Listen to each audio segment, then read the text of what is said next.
పోయిన వారం యోనా గ్రంథాన్ని గురించి యోనా గ్రంథం మొదలుపెట్టాము. మొదటి 2 అధ్యాయాలు చూడడం జరిగింది.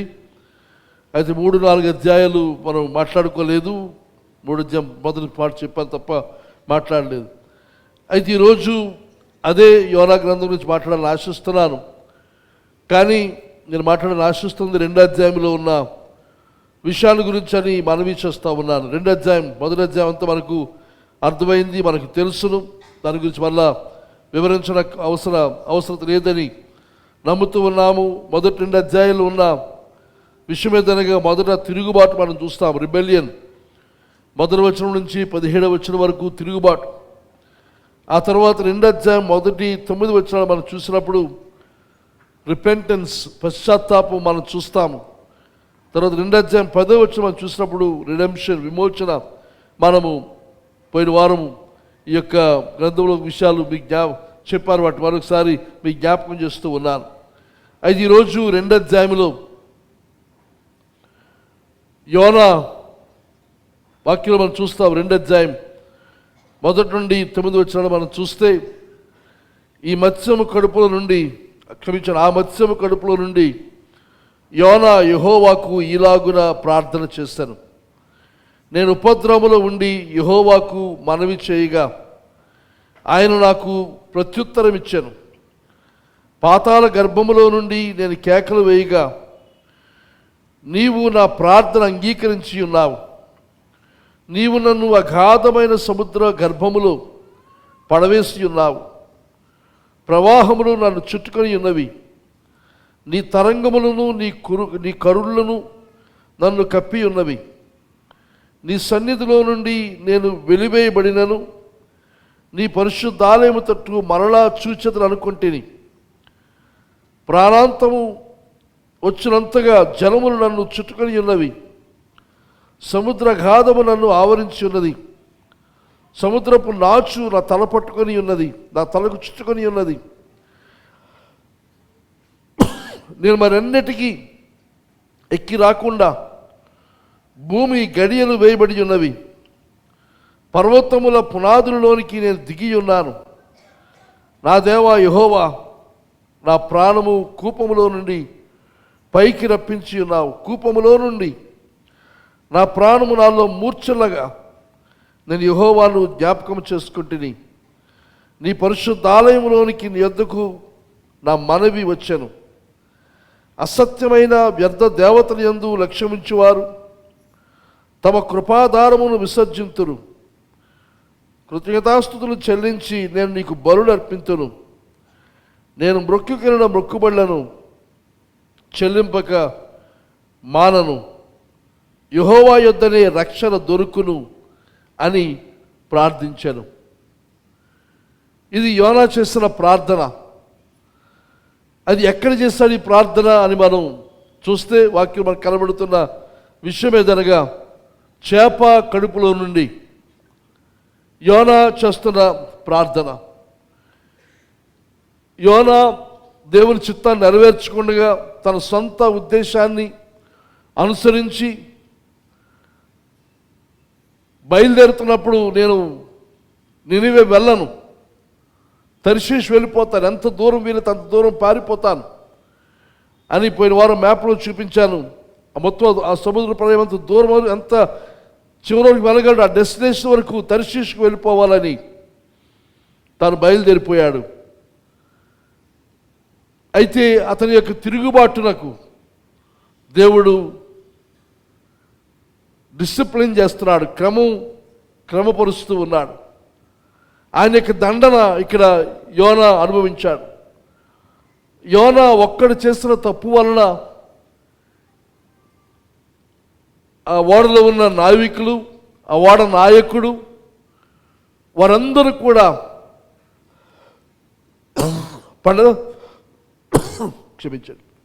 పడరాని పాట్లు పడిన పరిస్థితి వాక్యంలో మనం చూస్తాం. అయితే ఇప్పుడు ఈ 2 అధ్యాయం చదివిన వాక్య భాగం చూస్తే అతని తిరుగుబాటు దేవుడు క్రమం చేస్తున్న తర్వాత పశ్చాత్తాపడి మళ్ళా తిరిగి సమర్పించుకుంటాడు. రీడెడికేషన్, రిపెంటెన్స్ అండ్ రీడెడికేషన్. పశ్చాత్తాపడి మారుమనసు పొంది మరలా తిరిగి దేవునికి తను అప్పగించుకుంటూ ఉన్నాడు. ఇక్కడ యోనా కథ ఇంతవరకు మనం చూస్తే తప్పిపోయిన కుమారుని కథ పోలి ఉంటుంది. తండ్రి ఇంటి నుంచి వెళ్ళిపోయాడు కుమారుడు, తనకు రావాల్సిన ఆస్తి తీసుకొని తను పారిపోయాడు, వెళ్ళిపోయాడు. ఆ ధనం ఎంతో కాలం ఉండలేదు, ఖర్చు అయిపోయింది. ఆ తరువాత తాను పడరాని పాటలు పడిన సంగతి ఈ వాక్యంలో మనకు తెలుసును. ప్రభు చెప్పిన ఆ వృత్తాంతములు. అయితే వాడికి ఒకానొక దినమందు ఆకలితో ఉన్నాడు. ఆ పందులు తినే పొట్టు అయినా తిందామని తాపత్రయముతో ప్రయత్నం చేస్తుండగా అది కూడా అతనికి దొరకలేదు. అలా జరిగినప్పుడు వాడికి మారు మనసు వచ్చింది. మారు మనసు వచ్చి వెంటనే తన తండ్రి ఇల్లు జ్ఞాపకానికి వచ్చింది. మా తండ్రి ఇంట విస్తారమైన భోజనం ఉంది, పనివారందరికీ కావలసిన ఆహారం ఉంది, నేను ఇక్కడ అలమటిస్తున్నాను అని వానికి మారు మనసు వచ్చి వెంటనే ఒక స్పీచ్ తయారు చేసుకున్నాడు. లూకాసు 15 చూస్తాం. ఆ స్పీచ్ చేతనగా తండ్రి దగ్గర వెళ్ళగానే ఈ మాట చెబుతాను, నేను పరలోకానికి నీకు విరోధంగా నేను పాపము చేశాను. మామూలుగా మనం చూస్తూ అనుకుంటాం తండ్రికి విరోధంగా పాపం చేశాడు, తండ్రి ఏళ్ళ అవిధేయత చూపించాడు, తండ్రి బ్రతికుంటే నాకు ఆస్తి రాదు కాబట్టి, చనిపోతేనే నాకు ఆస్తి వస్తుంది కాబట్టి, నాన్న నువ్వు చనిపోయావనుకుని ఆ ఆస్తి నాకు ఇచ్చేయి, నా వాటా నాకు ఇచ్చేయి, నువ్వు బ్రతికున్నంతకాలం నాకు ఈ ఆస్తి రాదు కాబట్టి నువ్వు చనిపోయావు అనుకొని, నువ్వు చచ్చావనుకుంటాను నేను, కానీ నాకు ఆస్తి పంచిచ్చేయి. దానికి తండ్రి ఏమాత్రము కూడా ఆటంకపరచలేదు, వద్దని చెప్పలేదు, బాధపడలేదు. అడిగినట్టుగా ఇచ్చేశాడు తండ్రి. కానీ చూస్తే మనకు కనబడేది తండ్రికి వ్యతిరేకంగా పాపం చేశాడు. కానీ తనకు మారు మనసు వచ్చినప్పుడు అర్థమైంది ఏదనగా, నేను తండ్రికి వ్యతిరేకంగా దానికంటే ముందుగా పరలోకమందున దేవునికి వ్యతిరేకంగా నేను పాపము చేశాను. మనం చేసే ప్రతి పాపం, తల్లిదండ్రుల అవిధేయత కానీ, తల్లిదండ్రుల యొక్క విషయాల్లో కృతజ్ఞత లేకుండా వారి అమానుషంగా మనం ప్రవర్తించిన ప్రవర్తన అంతా కూడా అది వారితో అయిపోలేదు, వారికంటే ముందుగా తన పరలోకమందున్న తండ్రి అయిన దేవునికి అది వర్తిస్తుంది. కనుక దేవుని ఎదుట పాపం చేసి ఆ మారు మనసు రాగానే అతను బయలుదేరిపోతాను, వెళ్తాను, మా నాన్నతో మాట చెబుతాను, నేను పాపం చేశాను, నీ కుమారుని అనిపించుకునే అర్హత యోగ్యత నేను కోల్పోయాను, కనుక నీ ఇంటిలో పనిచేస్తున్న పనివారిలో ఒక పనివారిగా నన్ను కుదుర్చుకో అని చెప్పాలనుకొని సిద్ధపడి వచ్చిన సంగతి మనం చూస్తున్నాం. లూకాసు 15 మాటలు మనం చూస్తాం. అదే ఇక్కడ యోనా కూడా అదే విధముగా ప్రయాణంలో ఉన్నాడు, దూరం వెళ్ళిపోతున్నాడు, మంచి నిద్రలో ఉన్నాడు, చుట్టూ అల్లకల్లోలం, వారందరూ భయకంపితులై అక్కడ వాక్యం చూస్తే వారు దేవుళ్ళకి వారి కేకలు వేస్తున్నారు. యోనా గ్రంథంలో మనం చూస్తాం. యోనా గ్రంథం 1వ అధ్యాయంలో మనం చూస్తే 4వ వచనంలో 5వ వచనం, Fearing for the lives the desperate sailors shouted to their gods. వారు దేవుళ్ళకు వారి కేకలు వేస్తూ ఉన్నారు. గొప్ప కాబట్టి నావికులు భయపడి ప్రతివాడును తన దేవతను ప్రార్థించి, ఇక్కడ మామూలు ప్రార్థన చేయడం మోకరించి ప్రార్థన చేసిన మనకు అనిపిస్తుంది, కానీ ఇంగ్లీష్ తర్జుమాలో చూస్తే వారు కేకలు వేస్తున్నారు, గోల పెడుతున్నారు, వారు భయకంపితులైపోయి ఇంకా వారికి చేతికి దొరికిన వాటి వస్తువులు కింద పడేస్తున్నారు. అల్లకల్లోలంగా ఉంది. అలాంటి పరిస్థితుల్లో యోనా ఇదేమీ తనకు తెలియడం లేదు, అల్లకల్లోలం తనకు తెలియదు, పట్టింపు లేదు, హాయిగా నిద్రపోతున్నాడు. ఈనాటి ఈ క్రైస్తవ సమాజం మనం అంతే. చుట్టూ లోకం చాలా అలజడిగా ఉంది, చాలా అల్లకల్లోలంగా ఉంది. ప్రపంచవ్యాప్తంగా జరుగుతున్న పరిణామాలు, పరిస్థితులు మనం చూస్తూ ఉన్నాం, వింటూ ఉన్నాం, న్యూస్లో చూస్తున్నాం, పేపర్లో చూస్తున్నాం. అలాగే మన దగ్గరలో జరుగుతున్న విషయాలు యూట్యూబ్లో ఇంకా ఆయా చోట్ల మనం వింటూ ఉన్నాం, చూస్తూ ఉన్నాం, కానీ మనకి ఏమీ పట్టడం లేదు. గాఢ నిద్రలో, మంచి నిద్రలో విశ్రాంతి తీసుకుంటూ ఉన్న పరిస్థితిలో మనం ఉంటా ఉన్నాం. యోనా అలాంటి నిద్రలో ఏమాత్రము కూడా చైతన్యం లేకుండా తన సుఖమే తనకు ముఖ్యం అనుకొని నిద్రపోతున్న పరిస్థితుల్లో నావికుడు, వాడ నాయకుడు వచ్చి అంటాడు, ఓయ్ నిద్రపోతా, వాడు పేరు మర్చిపోయారు, పేరు వదిలేశారు. ఓయి నిద్రపోతా, నీకేమి సంభవించింది, లేచి నువ్వు ప్రార్థన చేయి. ఈ రోజులో లోకం మనలను జ్ఞాపకం చేస్తుంది, హెచ్చరిక చేస్తుంది, మీరు లేవాలి. అది యోనా ఇది జరుగుతూ ఉంటుండగా తనకు మారు వచ్చే పరిస్థితి ఏదనగా ఈ తుఫానుకి అంతటి కారణం యోనా అన్న సంగతి నిర్ధారణ అయిన తరువాత తాను ఎవరో వారికి తెలియజేసి దీని పరిష్కారం ఏదనగా నన్ను సముద్రంలో పడేయండి, సముద్రంలో పడేస్తే ఈ పరిష్కారం జరుగుతుందని చెప్పాడు. ఆరోగ్యం వారు పడేశారు. సముద్రంలో పడవేసిన తరువాత ఇంకా అయిపోయింది కథ, అయిపోయింది చరిత్ర అనుకోవచ్చు, కానీ అవ్వలేదు. అక్కడి నుంచి మరి యొక్క నూతన అధ్యాయం మొదలైంది. ఆ నూతన అధ్యాయమే రిపెంటెన్స్, మారు మనసు. ఆ మారు మనసులో తను ప్రార్థన చేస్తున్నాడు. ఇక్కడ అంతకుముందు ప్రార్థన చేయవలసిన సమయంలో ప్రార్థన చేయకుండా నిద్రపోయిన యోనా ఇప్పుడు ప్రార్థన చేస్తున్నాడు. ఎప్పుడు ఏ సమయం ఏ సందర్భంలో ప్రార్థన చేస్తాడనంటే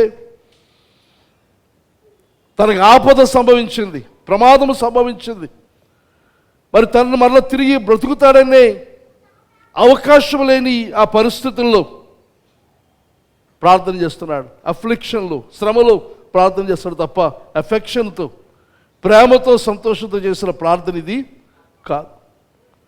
మనం క్షేమంగా ఉన్నప్పుడు, అన్ని సదుపాయంగా ఉన్నప్పుడు మనం ప్రార్థన చేయడం నిర్లక్ష్యం చేస్తే ఇలాంటి ప్రమాదకరమైన పరిస్థితి మనం సంభవించవచ్చు. అప్పుడు వస్తుంది ప్రార్థన, అప్పుడు వస్తుంది కన్నీరు, అప్పుడు వస్తుంది కేకలు. మిగతా సమయాల్లో మామూలుగా దేవుని ఎడల మనం భక్తి విశ్వాసాలు కలిగి మనం చేయవలసిన కార్యం చేయడానికి మనం ఇష్టపడం, కానీ ఆపద ఇబ్బంది కలగగానే మొరపెడతాం. ఎవరైనా ఇక్కడ ప్రార్థన చేస్తున్నాను, ఇలాగున ప్రార్థించాను. నేను ఉపద్రవంలో ఉండి యెహోవాకు మనవి చేయగా ఆయన నాకు ప్రత్యుత్తరం ఇచ్చాను. నేను ఉపద్రవంలో ఉన్నాను. అయితే ఈ ప్రార్థన గురించి ఆలోచన చేస్తే ఎప్పుడు ప్రార్థన చేస్తుంటాడు? మొదటి రోజే ప్రార్థన చేశాడా? రెండో రోజు చేశాడా? మూడో రోజు చేశాడా? ఏమో. కానీ ఇది చదువుతూ ఉంటే, ఆలోచిస్తూ ఉంటే నాకు అనిపిస్తున్నది ఏదనగా యోనాకి పూర్తిగా తెలివి సెన్సస్లోనికి ఎప్పుడు వచ్చాడనంటే అనుకుంటాను మూడో రోజు వచ్చాడేమో. ఆ మూడో రోజు తను చేసిన ప్రార్థన తరువాత 10వ వచనం చూస్తాము, అంతలో యెహోవా మత్స్యమునకు ఆజ్ఞగా అది యోనాను నేల మీద కక్కివేశాను. అంతలో అనగా తను ప్రార్థన చేస్తున్న ఆ సమయంలో దేవుడు ఆ చేపకి ఆజ్ఞ ఇచ్చాడు కక్కి. ఈ ప్రార్థన కొరకు దేవుడు ఆగాడు, యోనా చేసిన ప్రార్థన. కానీ ఈ దినమందు ఈ ప్రార్థన నుండి మనం కొన్ని విషయాలు నేర్చుకోవాల్సిన అవసరం ఉందని ఈ మాట నొక్కి మీకు చెబుతూ ఉన్నాను. దేవుని యొక్క సహాయం కొరకు ప్రార్థన చేశాడు. ఆ చేప సముద్రంలో పడవేయబడుతున్నప్పుడు మన ఊహ ఎలా ఉంటుందనంటే పడేయగానే అందుకోవడానికి రెడీగా ఉంది చేప అనుకుంటాం మనం, కానీ కాదు. ఆ ప్రార్థన గమనిస్తే వెంటనే లేదు చేప, అలా దిగిపోతున్నాడు సముద్రంలోకి, కిందకి వెళ్ళిపోతున్నాడు. ఆడు అంటాడు, పర్వతముల యొక్క పునాదులకు వెళ్ళిపోయాను నేను, ఇంక చివరికి ఇంకేమి లేదు, ఇక అడుగుకి వెళ్ళిపోతాను అనుకున్న సమయంలో దేవుడు చేపను పంపించాడు. కనుక పడవలో నుంచి చేప నోట్లోనికి వెళ్ళిపోలేదు, సముద్రంలో పడ్డాడు.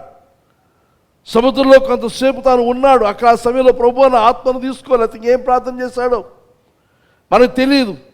దేవునికి సావుకునిగా ప్రార్థన తప్పనిసరి చేస్తుంటాడు. కానీ ఇక్కడ చేప కడుపులో ఉంటుండగా తనకి బయటికి రావడానికి ముందు తను చేస్తున్న ప్రార్థన మన కొరకు ఇక్కడ రికార్డ్ చేయబడి రాసి ఉన్నది. దాన్ని మనం ఆలోచిస్తూ ఉన్నాం. మొదటి అధ్యాయంలో చూస్తున్నాము, దేవుని చిత్తం అంటే తనకి ఇష్టం లేదు, దేవుని చిత్తానికి లోబడడం తనకి ఇష్టం లేదు. కనుక దేవుని ఎడల తిరుగుబాటు చేశాడు, దేవుని నుండి దూరంగా పారిపోవడానికి సంకల్పించుకున్నాడు. అయితే ఇప్పుడు ఈ ప్రమాదంలో ఉన్నాడు కానీ నన్ను తప్పించు ప్రభు అని మళ్ళీ తిరిగి ఆయన చిత్తాన్ని నెరవేర్చకుండా తన సొంత సుఖాన్ని సొంత ఇష్టాన్ని చూసుకున్నవాడు ఇప్పుడు ఆపద కలగగానే దేవుని ఎద్దుకు వచ్చి మొరపెడుతూ ఉన్న సంగతి మనం ఇక్కడ చూస్తూ ఉన్నాం.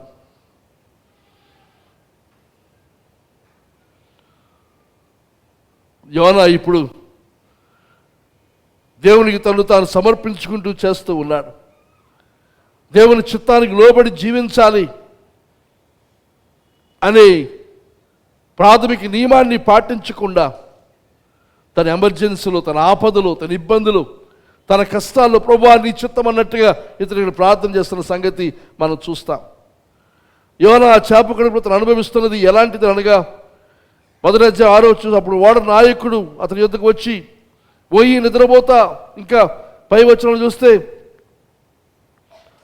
ప్రతివాడును 5వ వచనం నావికులు భయపడి ప్రతివాడును తన దేవతను ప్రార్థించి ఓడ చులకన చేయటకు అందులో సరుకులను సముద్రంలో పడవేస్తుంది.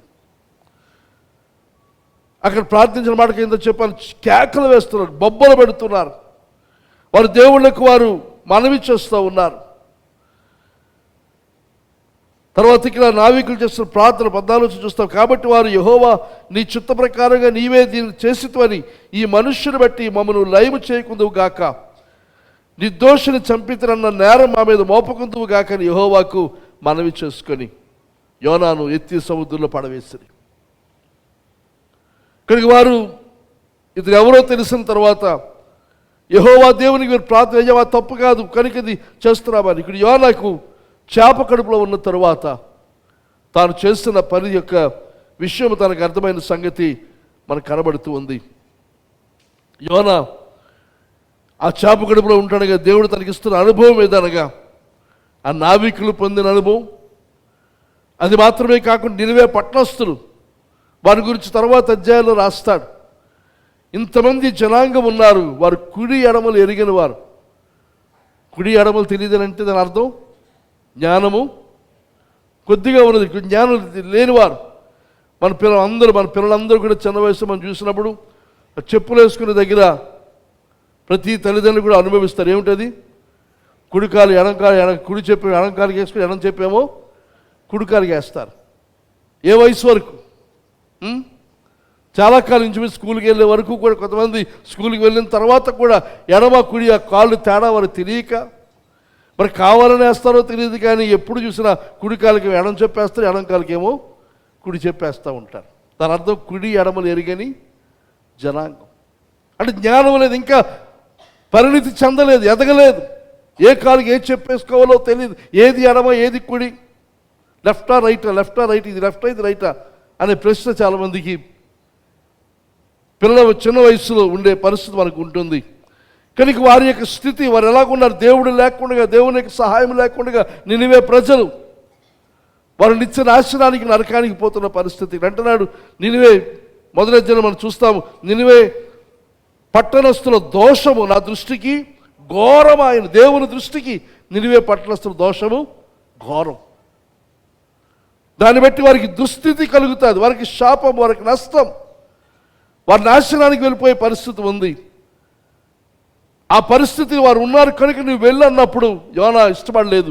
కానీ ఇప్పుడు ఆ చేప కడుపు ఉన్నప్పుడు తాను ఆ పరిస్థితిలో ఉన్నాడు, దుస్థితి కలిగిన పరిస్థితిలో తాను ఉన్నాడు. ఆ కష్టాన్ని తను అనుభవిస్తున్నాడు. తనకు దేవుడు సహాయం చేయకపోతే, దేవుడు తను రక్షించకపోతే తను కాపాడగలిగిన అవకాశం ఎంత మాత్రము కూడా లేదు.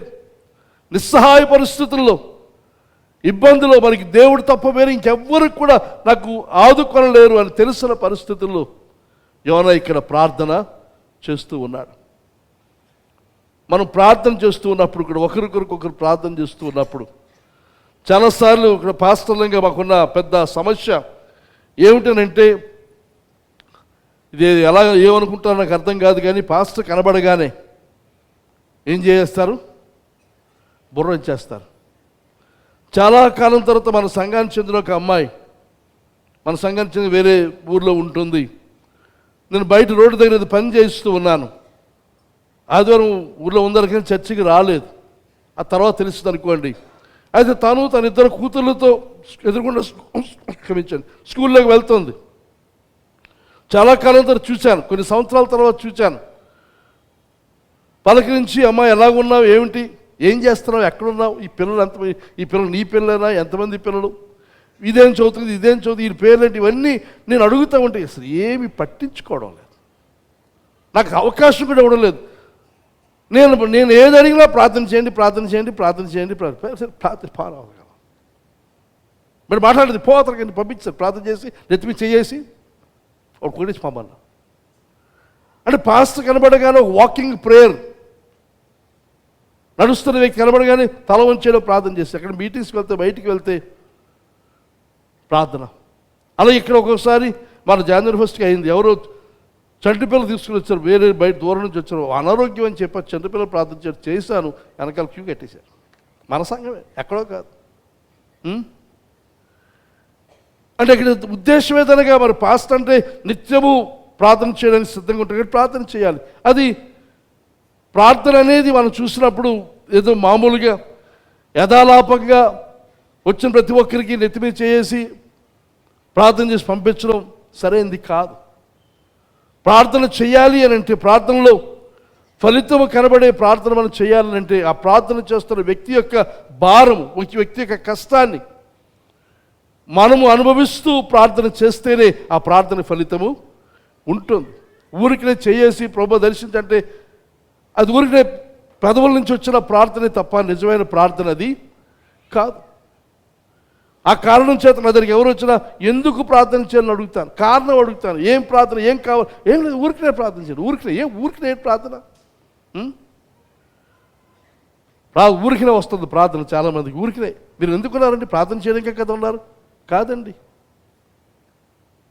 మీరు ప్రార్థన చేయడం నేర్పించడానికి ఉన్నాం, మీరు దేవుళ్ళు ఎలా ఎదగాలో అది నేర్పించడానికి ఉన్నాం తప్ప మీరు అలా కూర్చొని ఉంటానే మిమ్మల్ని పట్టుకుని నువ్వు ఊపుతూ ఉండడానికి కోసం కాదు మేము ఉన్నది ఇక్కడ.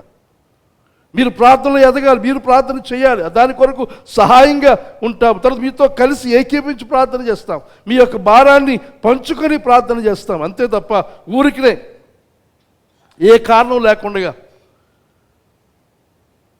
ప్రార్థించడం అనేది సరైనది కాదని మనవి చేస్తాం. ఆ కారణం చేత చాలామంది నేను పోగొట్టుకున్నాను కూడా మన సంఘంలో. కొంతమంది సరిగ్గా ముగింపు అయిపోయి ప్రసంగం అయిపోయి ఆఖరి ప్రార్థన చేసే టైంకి వచ్చేసి మాకు పంపించేశారు. ఎన్ని సంవత్సరాలలో ఎదగని వారు కొంతమంది ఉంటున్నారు. దయచేసి దేవునికి సంఘం మనం నేర్చుకోవాల్సిన అవసరం ఉంది.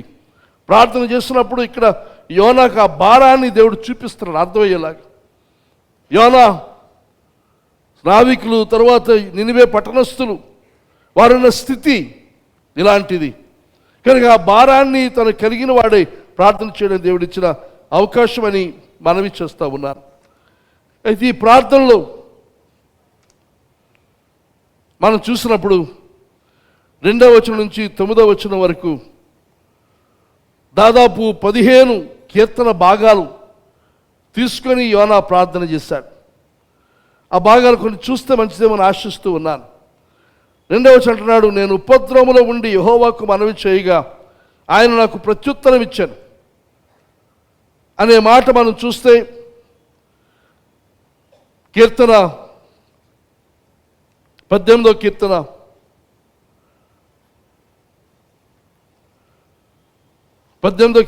4 నుంచి 6 వచనం మనం చూస్తే, మరణ పాశములను చుట్టుకొనగను, భక్తిహీనుడు వరద పొర్లు వలె నా మీద పడి బెదిరింపగను, పాతాళపు పాశములు నన్ను అరికట్టగను, మరణపు ఉరులు నన్ను ఆవరింపగను, నా శ్రమలో నేను యెహోవాకు మొరపెట్టి తిని నా దేవునికి ప్రార్థన చేసి తిని. ఆయన తన ఆలయములు ఆలకించిన ప్రార్థన అంగీకరించాను, నా మొర ఆయన సన్నిధికి చేరి ఆయన చెవులు జొచ్చాను. ఆయనకు జవాబిచ్చాడు అనే మాటలు చూసినప్పుడు 16వ కీర్తన 10వ వచనం అంటాడు, ఎందుకనగా నీవు నా ఆత్మను పాతాళములోని విడిచిపెట్టవు, నీ పరిశుద్ధిని కుళ్ళు పట్టనీయవు. ఇలాగ ఈ కీర్తనలన్నీ చూసినట్లయితే చాలా కీర్తనలు తీసుకొని యోనా ఇక్కడ ప్రార్థన చేస్తున్న సంగతి మనం చూస్తాం. పాతాళ గర్భం అన్న పరిస్థితుల్లో చూసినట్లయితే కీర్తన 30వ కీర్తన 3వ వచనం, తీసుకొని ఇక్కడ ప్రార్థన చేస్తూ ఉన్నాడు.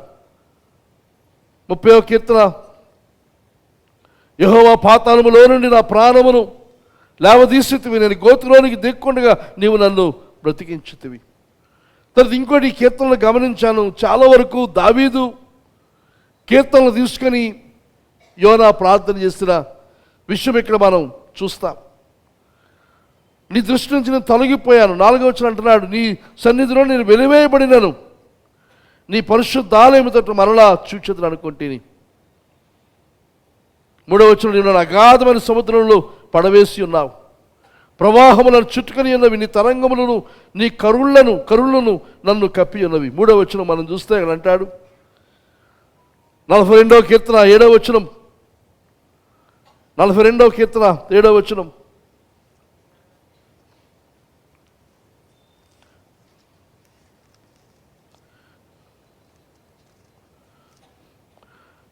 నీ జల ప్రవాహముల ధ్వని విని కరడును పిలుచుచున్నది, నీ అలలన్నీ నీ తరంగములన్నీ నా మీదుగా పొర్లి ఉన్నవి.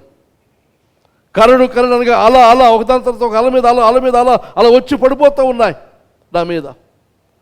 అది దావీదు తను ప్రార్థన చేసిన అనుభవాన్ని తీసుకొని ఆ మాటని జ్ఞాపకం చేసుకొని ఇక్కడ యోనా ప్రార్థన చేస్తూ ఉన్నాడు. అలాగే 31వ కీర్తన 22వ వచనం, కీర్తన 31,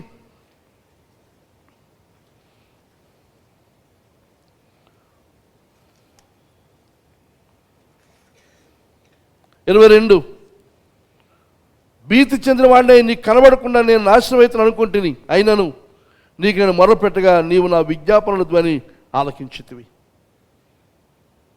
ఇది 4వ వచనం తను చేస్తున్న ప్రార్థన. నీవు నన్ను తరిమేసి, లేకపోతే నన్ను వెలివేస్తావు, సమాజంలో మనుషులను మందిరంలో నుండి నన్ను వెలివేస్తావు. 5వ వచనం చేస్తున్న ప్రార్థన, ప్రాణాంతం వచ్చినంతగా జలములు నన్ను చుట్టుకొని ఉన్నవి, సముద్రాగాధం నన్ను ఆవరించినది, సముద్రపు నాచు నా తలకు చుట్టుకొని ఉన్నది.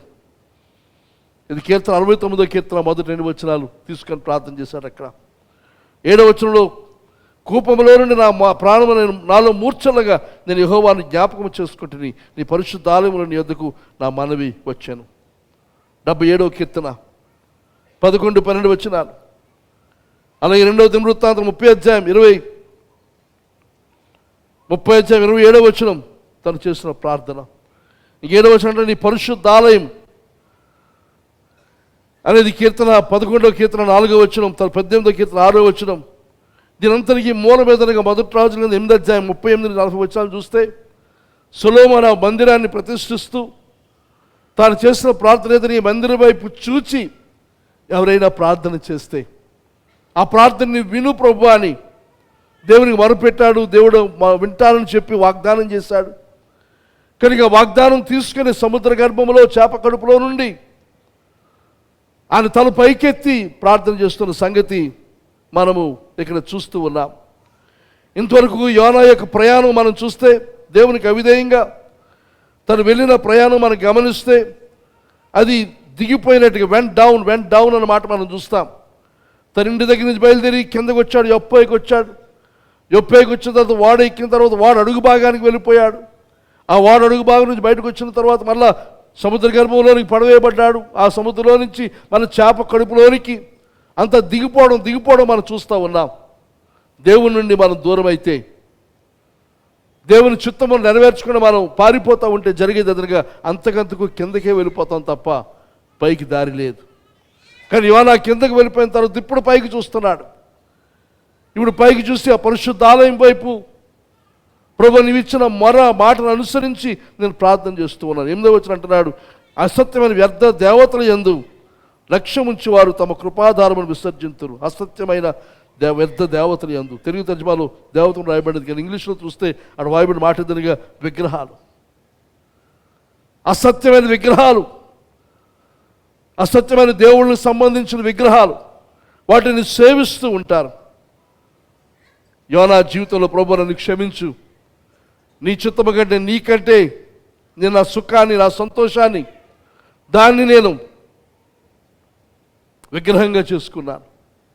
మనలో చాలామంది మన జీవితాలు అనేక విగ్రహారాధన ఒకవేళ దేవుళ్ళు దేవతలు పూజించడం మానివేస్తాం, కానీ వాటి స్థానంలో వేరే వాటి మనం కలిగి ఉన్నామని మనం పరీక్షించుకోవలసిన అవసరం ఉందని చెప్పి మనవి చేస్తూ ఉన్నాను. విగ్రహం అనేది దేవుని స్థానములు, దేవునికి బదులుగా మరి ఏ వస్తువైనా, విషయాన్నైనా, వ్యక్తినైనా మనం పెట్టుకుంటే అది విగ్రహం అవుతుంది. దేవునికి ఉండవలసిన స్థానములు ఏది ఏర్పాటు చేసుకున్నా, దేవునికి చెందవలసినది దేవునికి కాకుండా, దేవునికి చెందవలసిన స్థానము, దేవుడు ఉండవలసిన స్థానములు దేవునికి కాకుండా ఇంకేదైనా లేదా ఎవరినైనా మనం ఏర్పాటు చేసుకుంటే అది విగ్రహారాధన అవుతుందని చెప్పి మనవి చేస్తూ ఉన్నాను. కనుక ఇక్కడ యోనా ఆ విషయమై పశ్చాత్తాపడుతూ విగ్రహాలు వారు చేసుకున్నారు కనుక అసత్యమైన దేవతలు ఎందు లక్ష్యముంచువారు తమ కృపాధారం విసర్జించరు, కృతజ్ఞతాస్తులు చెల్లించి నేను నీకు బలులు అర్పించను. నేను ఆ రకమైన కాకుండా నీకు బలులు అర్పిస్తాను. మొక్కుబడి చేస్తున్నాడు, మొక్కుకుంటున్నాడు. మొక్కుబడి విషయం జాగ్రత్త. ప్రసంగనందన్ అంటాడు, నువ్వు భూమి మీద ఉన్నావు అని పరలోక మంది ఉన్నాడు. నువ్వు మొక్కున్నప్పుడు మొక్కున్న దాన్ని వీలైనంత త్వరగా చేయాలి. కొంతమంది మొక్కుబడే అది గుర్తుండదు, మర్చిపోతారు. అది ఆపదలో, ఇబ్బందులో, కష్టంలో, చేప కడుపులో ఉన్నప్పుడు మొక్కేసుకుంటాం. మన సంఘంలో చాలా ఉదాహరణ చెప్పగలను. నేను మర్చిపోలేదు, దేవుడు మర్చిపోలేడు కదా. నేను మర్చిపోలేదంటే నాకంటే జ్ఞానం గలవాడు దేవుడు, ఆయనకి జ్ఞాపకం ఉంటుంది. ప్రభు మాకు ఇది జరిగితే, ఈ ట్రాన్స్ఫర్ అయితే, లేకపోతే ఈ ఉద్యోగం వస్తే, ఈ పని వస్తే, మాకు మగ పిల్లవాడు పుడితే, మాకు ఆడపిల్ల పుడితే, డెలివరీలో ఏ ఇబ్బంది లేకుండా జరిగితే, మరి ఏమేమి మొక్కున్నారో మీకే తెలుసును. కానీ వాటిని నెరవేర్చామా లేదా? అక్కడ యోనా అంటున్నాడు, నేను మొక్కుబడులు నీకు చెల్లింపక మానను, నీకే చెల్లిస్తాను. ఇంకా తను వచ్చిన నిర్ధారణ యెహోవా యొద్దనే రక్షణ దొరుకునని ప్రార్థించాడు. యెహోవా యొద్దనే రక్షణ.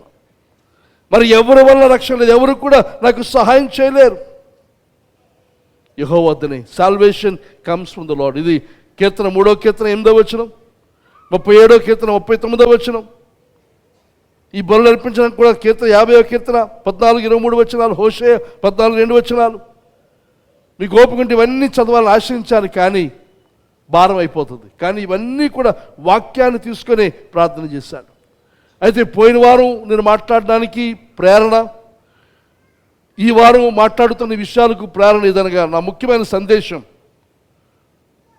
ఇప్పుడు చెబుతాను నేను. అదేమిటనంటే, ఒకవేళ నువ్వు తుఫాన్లో ఉన్నావేమో,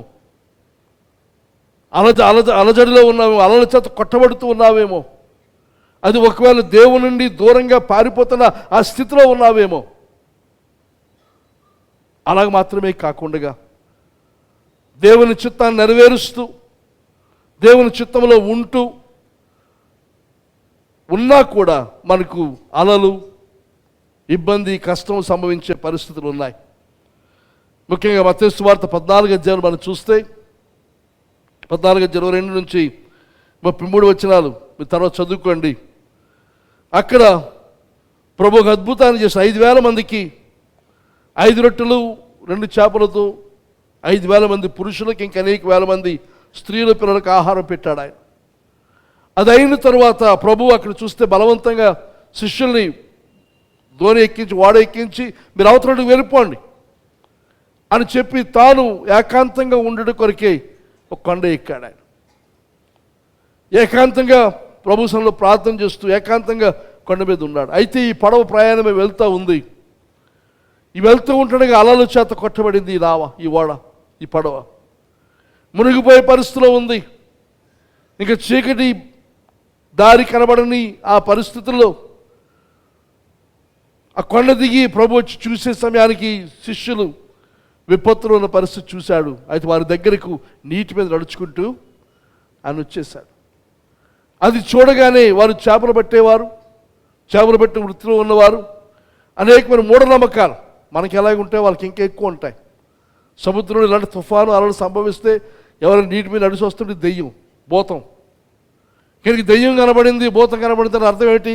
మన పనిక అయిపోయింది, కానీ మనం చచ్చిపోతాం. ఇక అనుకున్న పరిస్థితుల్లో వారు నిరాశ చెంది వారి యొక్క ఆ నమ్మకాన్ని బట్టి నిస్పృహ లోనైనప్పుడు ప్రభు అంటాడు నేనే అని చెప్పిన తర్వాత అడు పేతురు అంటాడు, ప్రభు నీవే అయితే నువ్వు నన్ను నీటి మీద రాని అంటాడు. ప్రభు రమ్మన్నాడు. రమ్మనగానే నీటి మీద నడిచి వెళ్తూ ఉన్నాడు. మరి ఎంత దూరం నడిచాడో ఎంతసేపు నడిచాడో మనకు తెలియదు, కానీ తను పడవ దిగక మునుకు దోణి దిగక ముందు దిగి ప్రభుత్వం రాకముందు విపరీతమైన తుఫాను గాలి సంభవిస్తూ ఉన్నది. కానీ కొన్ని అడుగులు వేసిన తర్వాత తనకి ఏం కనబడిందట? గాలిని చూచాడట. గాలి కనబడింది. గాలి కనబడిన తర్వాత ఏమొచ్చింది? భయం వచ్చింది. భయం రాగానే ఏమొచ్చింది? మునిగిపోవడం మొదలుపెట్టాడు. మునిగిపోవడం మొదలుపెట్టితే అప్పుడు ప్రభు వైపు అలా తిరిగి చూడబోడు. నీవే అయితే రమ్మన్నాడు, బయలుదేరిపోయాడు. ప్రభుని చూచి బయలుదేరాడు. కానీ కొంత సాగుతూ ఉండగా నడుస్తూ ఉండగా అకస్మాత్తుగా మన దృష్టి ఎవరికి కనబడింది? గాలి తనకు కనబడింది. మనం కూడా చాలాసార్లు ఇదే పరిస్థితి. నాకు నాకు నాకు ఉందండి, ఇలా జరుగుతుంది. డాక్టర్ దగ్గరికి వెళ్తాం, టెస్టులు చేస్తాం, అన్నీ చేస్తారు, డాక్టర్లు చూస్తారు, అన్ని ఏ టెస్ట్ చూసి ఏమీ లేదు, కానీ నీకు మాత్రం గాలి కనబడుతుంటుంది. ఆ గాలి కనబడుతున్నాడు ఏమవుతుంది? మునిగిపోవడం మొదలు పెడుతుంది. భయం వస్తుంది. భయం. హాస్పిటల్ తిరిగి తిరిగి తిరిగి డబ్బులు ఖర్చు అయిపోయి మరి ఎవరి వల్ల ఏది జరగదు, నీకేం జబ్బు లేదు అన్నప్పుడు మనకి గాలి కనబడుతుంది. మునిగిపోవడం మొదలు పెడతాం. ఆ పడవలో ఉంటాడుగా తుఫాను, నీటి మీదకి వచ్చిన తర్వాత గాలి, ఇవన్నీ సంభవిస్తున్న ఈ పరిస్థితుల్లో మన జీవితాలు కూడా చాలాసార్లు ఒక్కోసారి అవిధేయత వలన యోనా వలె నా అలల చేత కొట్టబడిన నావలో ఓడలో మనం ఉండొచ్చును. దేవుని చిత్తాన్ని నెరవేరుస్తూ ప్రభు యొక్క శిష్యునిగా ప్రభు మార్గంలో నడుస్తున్న వారంగా మనం వెళుతూ ఉన్నప్పుడు కూడా ఇలాంటి సంభవించవచ్చు. చాలాసార్లు అనుకుంటారు ప్రభు నా నావలో ఉన్నాడు కనుక నాకేమీ కాదు. గ్యారంటీ కాదండి. ఇంతకుముందు ఒకసారి అలాగే జరిగింది. ప్రభు వాడలో ఉంటుండగా అమరమును తలవాల్చి నిద్రపోతూ ఉంటే మళ్ళీ ఏమైంది? తుఫాను వచ్చింది. శిష్యులను లేపినప్పుడు లేచి గద్దించిన సంగతి మనం చూస్తాం. కనుక ప్రభు ఉన్నా కొన్నిసార్లు చాలామంది చాలా సులువుగా తీర్పు తీర్చేస్తుంటారు. ఏమిటో తీర్పు అని అంటే, ఈ కష్టాలు, ఈ బాధలు, ఈ ఇబ్బందులు ఎందుకు అంటే వీరు దేవుడి నుంచి దూరంగా వెళ్ళిపోయారు. దేవుడు వీరిని విడిచిపెట్టేశాడు. ఆ కారణం చేత వీరికి ఇబ్బందులు, కష్టాలు వస్తున్నాయి అనుకుంటారు. ఆ మాట వినబడినప్పుడు ఈ ఇబ్బందులు, కష్టంలో మునిగిపోతున్న స్థితిలో ఉన్న వ్యక్తికి ఏమనిపిస్తుంది అంటే, ఏమో ఒకవేళ నిజమేనేమో దేవుడిని వదిలేశాడేమో, దేవుని సన్నిధిని నేను దూరం అయిపోయానేమో, ఆ కారణం చేతనే నాకు విపత్తులు, ఇబ్బందులు కలుగుతున్నాయేమో, నా ఈ అనారోగ్య పరిస్థితి, నా ఈ బలహీనత, నా యొక్క ఆర్థిక లేమి, ఈ కష్టములు నేను అనుకున్నవి సాధించలేకపోతున్నాను, ముందుకు వెళ్ళలేకపోతున్నాను అనే పరిస్థితులు మనకు సంభవిస్తున్నప్పుడు దానికి కారణం యోనా, అలా ఇక్కడ పేతురు. ఏదనగా మన దృష్టి, మన ఫోకస్ మారింది. మన ఏక దృష్టి కోల్పోయాం. పేతురు కుడిపక్క ఎడం పక్క చూసి ఎడు పక్క చూసినా గాలే కనబడుతుంది. తను చేయవలసిన మన కుడి ఎడమలకు కాకుండా ప్రభు వైపు చూడాలి. చుట్టూ చూసినప్పుడు మనకున్న పరిస్థితి ఏదనగా కలవరం కలుగుతుంది, చింత కలుగుతుంది, భయం కలుగుతుంది. వాటన్నిటి పర్యవసానం ముంపే, మరి వేరే ఏది కూడా లేదు. ఇక్కడికి దేవునికి సంగమా మనం చేయవలసిన ప్రాముఖ్యమైన కార్యం మన దృష్టి, మన ఫోకస్, మన ఏక దృష్టి. చుట్టూ ఉన్న పరిస్థితుల వైపు చూడకండి. కనబడుతున్నాయి నిజమే, కానీ దాని మీదే దృష్టి పెట్టి ఉండకండి. ఆ దృష్టి ఎక్కువైపోయి మనం ఏం చేస్తున్నామంటే చాలాసార్లు ఆ గాలిని, ఆ తుఫానును, ఆ అలలను, మనను ముంచివేయడానికి ప్రయత్నం చేస్తున్న వాటిని మనం ఓనర్షిప్ తీసుకొని ఇది నాది అంటున్నాం. ఇది నాది, నా షుగరు, నా బీపీ నాది. మరి ఎవరు తీసుకోలేరు దాన్ని? ప్రభు ఇది నాది కాదు, నాకు ఉండవలసింది కాదు, నీకు అప్పగిస్తాను, నీకు వదిలేస్తున్నాను అని అని వైపు చూడాలి. ఈ కష్టాలు ఇవన్నీ కూడా నాది ఇంతే, నా బ్రతికింతే, మొదటి నుంచి ఇంతే, ఎప్పుడు ఇంతే. జాగ్రత్త ఏం మాట్లాడుతున్నామో.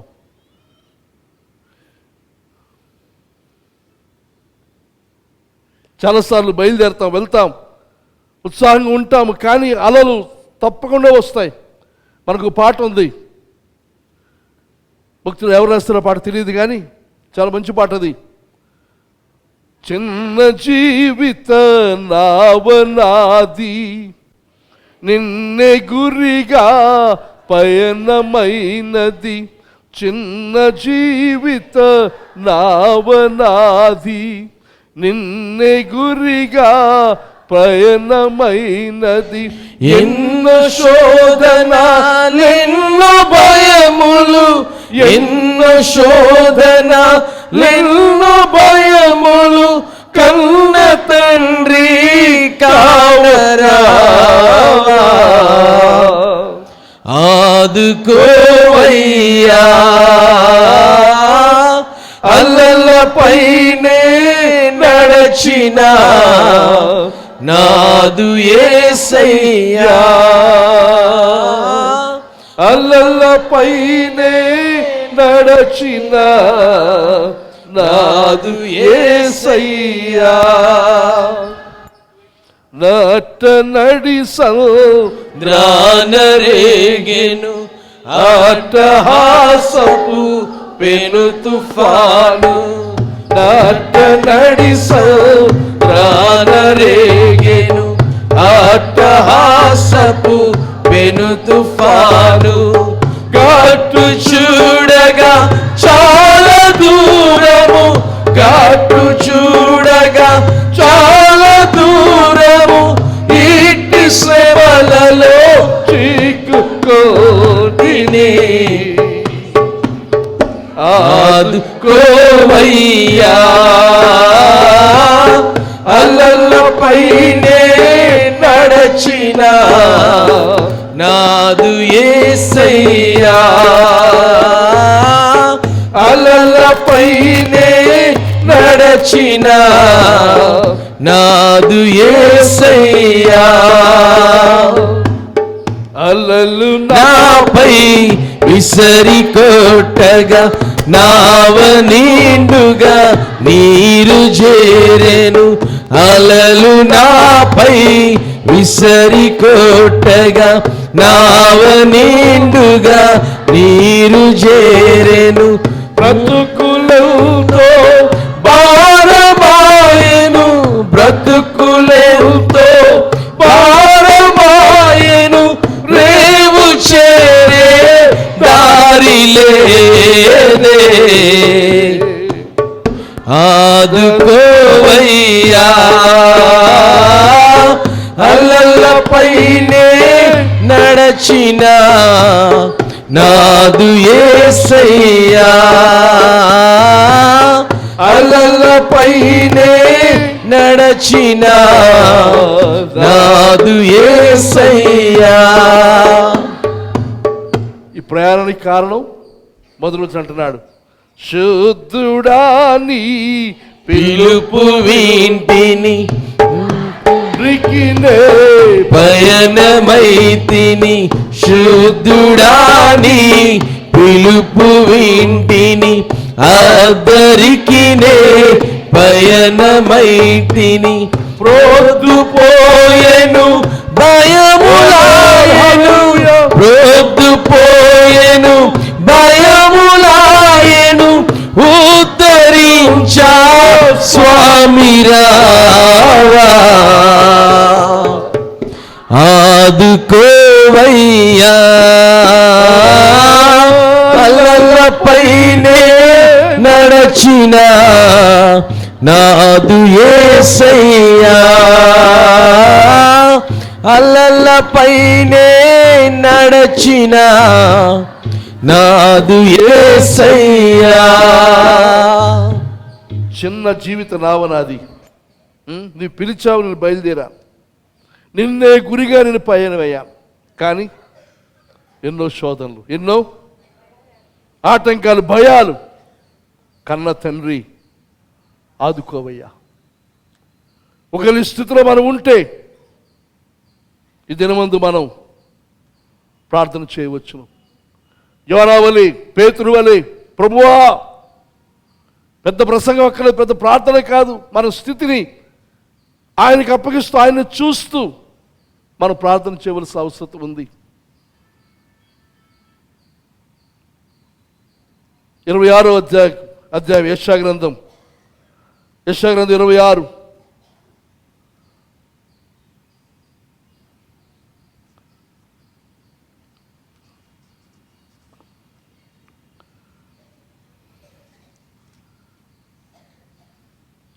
నా జీవితంలో మలుపు తిరిగిన సంవత్సరం. బైబిల్ కాలేజ్ కోసం ఇంగ్లాండ్ వెళ్ళిన తర్వాత అది ఎవరు తెలిసిన వారు లేరు, ఎదిగిన వారు లేరు. ఆ పరిస్థితుల్లో ప్రభు ఎలాగూ ఏమిటి అని వెళ్ళిన రోజు దేవుని సన్నిధిలో ప్రార్థన చేస్తే ఆయన నాకు ఇచ్చిన వాక్యం ఏదనగా యెషయా గ్రంథం 26 అధ్యాయం 3వ వచనం, ఎవని మనస్సు నీ మీద ఆనుకొనునో వారిని నీవు పూర్ణ శాంతి గలవానిగా కాపాడుదువు. ఏలయనగా అతడు నీ యందు విశ్వాసము ఉంచి ఉన్నాడు. ఎవరి మనస్సు నీ మీద ఆనుకొనునో వారిని పూర్ణ శాంతి గలవానిగా నీవు చేస్తావు. కానీ మనకు అవసరమైంది మన దృష్టి, మన మనస్సు.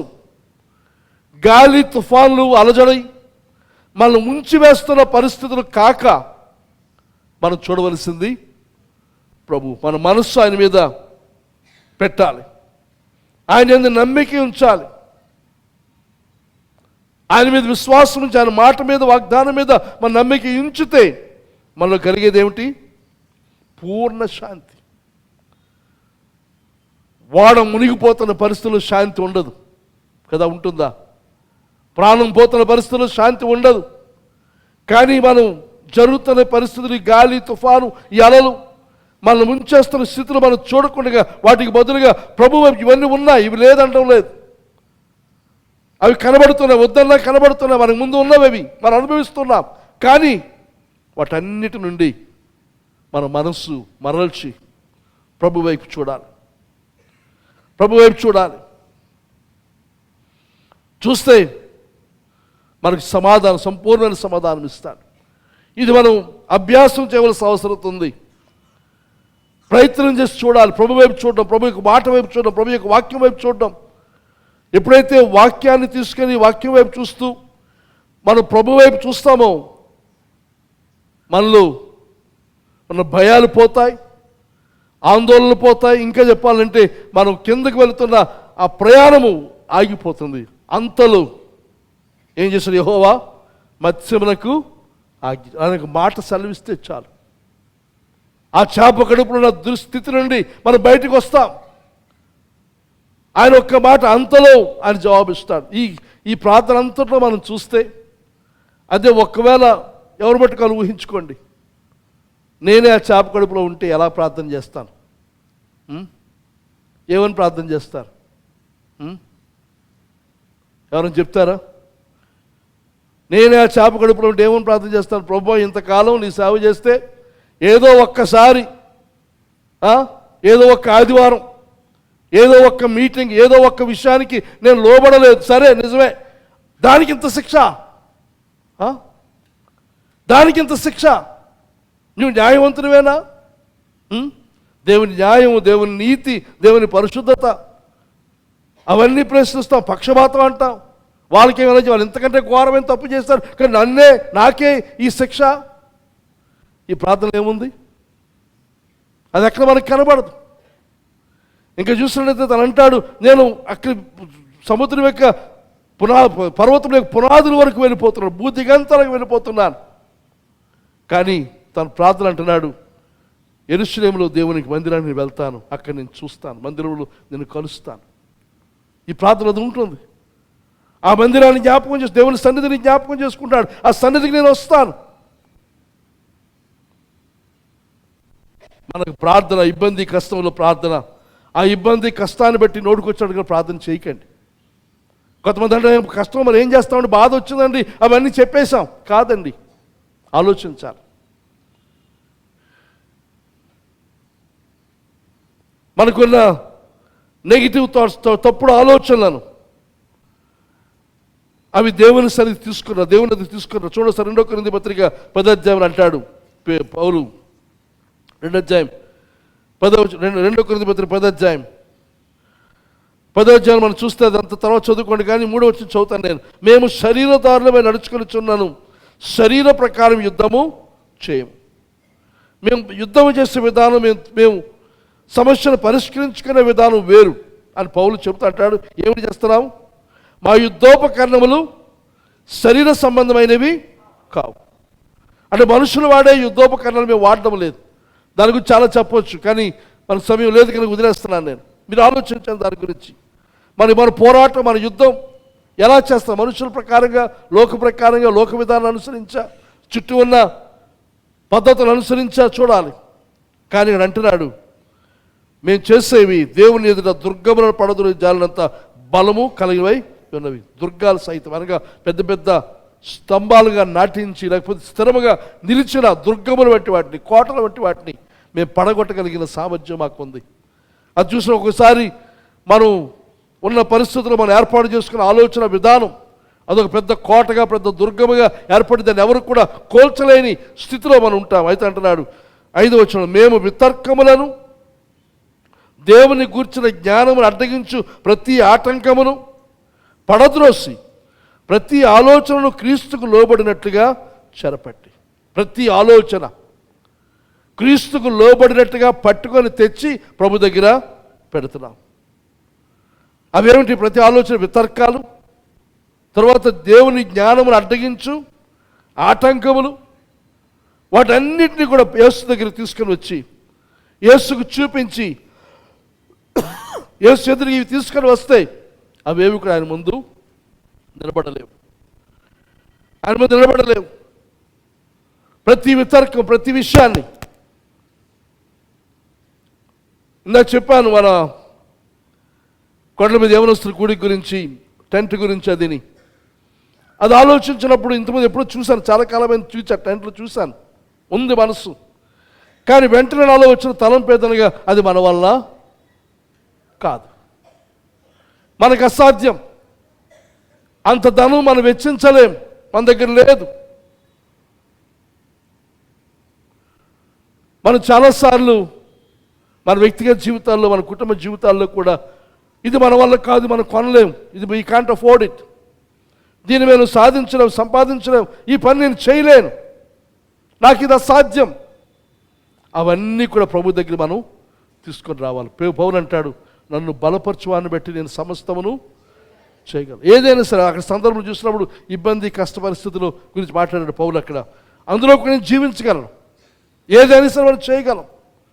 అది పాజిటివ్ మాత్రం కాక నెగిటివ్గా కూడా ఉండొచ్చు, కానీ ఇబ్బంది అయినా, కష్టమైన, ఒక ఆశీర్వాదం, సంపద, దీవెనైనా సరే నేను చేయగలను. నన్ను బలపరుస్తా ఆయన నాతో ఉంటే. దేవునిలో జరగనిదంటూ, అవ్వలేనిదంటూ, చేయలేనిదంటూ, కాలేదంటూ ఉన్నది ఏది కూడా లేదు. దేవునికి అసాధ్యమైనది. ఎనిమిదో గ్రంథంలో అడుగుతాడు, నాకు అసాధ్యమైనది ఏదైనా కలదా? దానికి ఏం జవాబు చెప్పాలి? లేదు నాయన. ఎనిమిదో గ్రంథం 32:17 is there anything too difficult for me అని అడుగుతారు అక్కడ ఆయన. ఏదైనా నాకు అత్యంత కష్టసాధ్యమైనది ఏదైనా ఉందా నాకంటే? ఏది లేదు. సమస్య అంతా ఏదనగా మనతోనే సమస్య. మనమే దేవుడిని నమ్మలేకపోతున్నాం. దేవుడు చేయగలడని విశ్వాసం మనలో కోల్పోయాం. ఎందుకు కోల్పోయామనంటే మన చుట్టూ మనకున్న వనరులను చూసుకుంటున్నాం, మనకున్న పరిస్థితులను చూసుకుంటున్నాం, మన చుట్టూ చూస్తున్నాం. చుట్టూ చూస్తే ఎవరికంటికి కనబడి గాలి మనకే కనబడుతుంది. మన పరిస్థితి ఇంతే, జిగజారుడే, అలాగూ యోనా వలె మన కిందకి వెళ్ళిపోవడమే కాదండి. ఆయన వైపు మనం చూడాలి. ఆయనకు అసాధ్యమైనది ఏది కూడా లేదు. యోహాను సువార్తలో ప్రభు ఆఖరి మాటల్లో చూసిన శిష్యులతో చెప్తాడు, మీరు నన్ను అడగక్కర్లేదు, నా తండ్రి నా నామం పేట మీరు అడిగితే ఆయన మీకు అన్నీ కూడా ఇస్తా. ఆయన ఇంకా అన్నాడు ఇక్కడ, నేను అడుగుతానని చెప్పట్లేదు, కానీ మీరు అడిగంటే ఇస్తాడు ఆయన. నేను వచ్చి అడగక్కర్లేదు. యోహాను సువార్త అంటాడు మాట్లాడు, మీరు అడిగితే మీకు ఏది ఇష్టమో, మీకు ఏది అవసరమో, మీ ఆశ ఏమిటో ఆయన అడగండి. మనం అడుగుతున్నది పరిమితి కలిగిన మనిషి, పరిమితులు కలిగిన ఒక వ్యక్తిని కాదు మనం అడుగుతుంది, దేవుణ్ణి అడుగుతున్నాం. దేవునికి అసాధ్యమైనది లేదు, ఏదైనా చేయగలడు. నేను దినమందు ఒక ఇంటర్వ్యూ చూశాను. నేను మెల్ గిబ్సన్ అని ప్యాషన్ ఆఫ్ ది క్రైస్ట్ అనే సినిమా తీసిన వ్యక్తి, ఆయన క్రైస్తవుడు. అది నిన్న నాకు అది అర్థమైంది, క్రైస్తవుడు అనే సంగతి. ఆయన కాలిఫోర్నియాలో ఆ కార్ చిచ్చులో ఆయన ఇల్లు కాలిపోయింది. కాలిపోయిన తర్వాత ఆయన ఇంటర్వ్యూ చేస్తున్న ఒక విలేకరు వెళ్ళి ఇంటర్వ్యూ చేస్తున్న ఇంటర్వ్యూ అంతా వేశారు, చూచాను. చాలా ఆశ్చర్యం అనిపించింది, ఎంత విశ్వాసం ఉందా ఈయనలో అనిపించింది. విలేకరు అడుగుతున్న ప్రశ్న మనకు తెలుసు కదా, విలేకరు అలాగ అడుగుతారు, గుచ్చి అడుగుతారు. అడుగుతూ ఉంటే తను చెప్తున్నా, మీకు ఎలా అనిపిస్తుంది, మీకు మీ లోపల ఉన్న భావావేశం ఏమిటి, ఇంత విలువైన ఇంత ఆస్తి అలా కాలిపోయింది, మీకేమనిపిస్తానంటే అతను అన్నాడు, బాధగా ఉంది, దుఃఖంగా ఉంది, కష్టంగా ఉంది, నాకు చాలా జ్ఞాపకాలు ఆ ఇంట్లో ఉన్నాయి, చాలా అనుభూతులు నాకు ఉన్నాయి, అవి ఇప్పుడు లేవు. అయితే ఇదంతా ఎందుకు సంభవించింది అంటారు అంటే అన్నాడు, యెహోవా ఇచ్చాను, యెహోవా తీసుకొనెను. యోబు గ్రంథంలో యోబు మాట్లాడిన మాటలే అని అన్నప్పుడు ఆశ్చర్యం అనిపించింది. దేవా, ఇంకా విశ్వాసం గల వారు ఉన్నారా? నేను అడిగే ప్రశ్న నాకు లేదు, అవకాశం లేదు. ఆయన ఇచ్చాడు, ఆయన తీసుకున్నాడు, ఆయన ఇష్టం. అయితే మీ భవిష్యత్తు ఏమిటి అన్నప్పుడు అతను అంటున్నాడు, దేవుడిది అంతా ఎందుకు జరగనిచ్చాడనంటే ఇంతకంటే ఇంకా శ్రేష్టమైనది గొప్పది నా కొరకు చేస్తాడు, నాకు ముందు ఉంది, దాని కొరకు నేను సిద్ధపరచడానికే ఇది చేశాడేమో. ఒక క్రొత్త మార్గం, ఒక క్రొత్త విధానం, ఒక క్రొత్త విషయంలోనికి వెళ్ళడం కోసం దేవుడు దీన్ని తీసేశాడేమో. అయితే ఇంకా అన్నాడు అతను, ఆ విలేకరు ప్రశ్నిస్తూ, అయితే మీరు భవిష్యత్తుకు ఎలాగో ప్రభుత్వం మీద ఆధారపడతారా, ఎవరి మీద ఆధారపడతారు, మీకు ఏది ధైర్యం అని అంటే ప్రభుత్వానికి చాలా ఘోరంగా చెప్పాడు, ప్రభుత్వం మీద అసలు ఆధారం లేదు, నమ్మకం లేదు, మాకెవరికీ లేదు. మాకున్న ధైర్యం, మాకున్న ఆధారం మొదటి దేవుడు, ఆ తర్వాత నేను, నాలో ఉన్న దృఢ చిత్తము, సంకల్పము, ఇంకా నాతో మిగతా వారిని కూడా తీసుకొని మేమందరం కలిసి సాధిస్తాం. ఎవరి సహాయంతో? ప్రభుత్వ సహాయంతో కాదు. ఇప్పుడు మన దేశంలో మనం చూసి చాలామంది ప్రభుత్వం మీద పూర్తిగా వాలిపోయాం.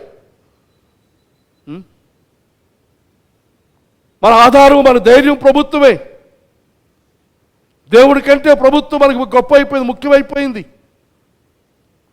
దేవుని సన్నిధిని కూడా నిర్లక్ష్యం చేసి ఆ దానికి సంబంధించిన పనిపాట్లకు మనం ఏమాత్రం సిగ్గు లేకుండా, బిడియం లేకుండా, భయం లేకుండా, మరి తప్పదు కదండి అని దేవుని సన్నిధిని నిర్లక్ష్యం చేసి మనం చేస్తున్నాం. దేవునికి సంగమా, మన ఆధారము దేవుడు కావాలి. దేవుడు తరువాతే, దేవునికి ఇవ్వాల్సిన స్థానం ఇవ్వకుండా మనం ఏది పెట్టుకున్నా అది విగ్రహం అవుతుంది.